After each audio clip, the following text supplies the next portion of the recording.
imepandwa. Lakini hapana, watu tayari wameingia huko ndani ya Mau.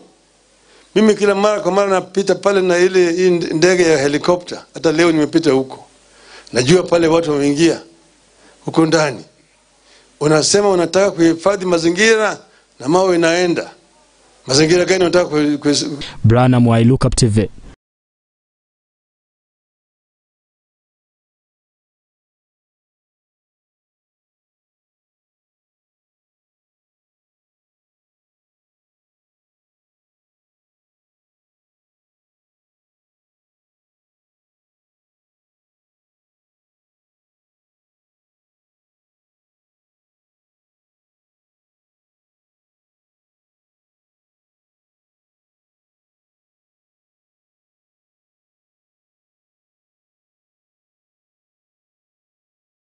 Katika mipango ya kuhifadhi na kuweka kumbukumbu za urithi, makavazi ya kitaifa ya Kenya na washikadau mbalimbali wameungana mkono ili kuendeleza utamaduni uliopo nchini Kenya.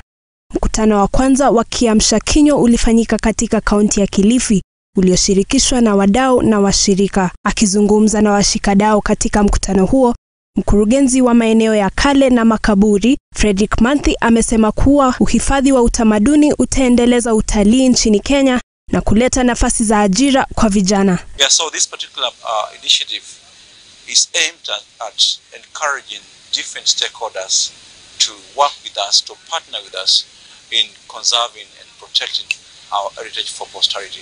We intend to have these kind of events across the country, and Malindi or Kilifi County is the first place we're beginning, and we hope to go to Lamu County very soon, and also Mombasa County, and then also some big events in Nairobi and other parts of the country.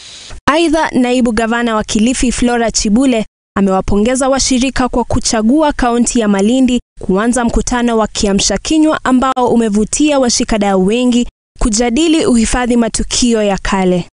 Chibule amesema kuwa Kilifi inajivunia kuwa na maeneo mengi na makaburi ambayo yameifanya kaunti hiyo kuwa na ukarimu na utamaduni tajiri. Tumeona tumeweza kuleta washikadau na hata representatives wa Lamu na Mombasa, kwa sababu tuangazia mambo ya heritage, culture.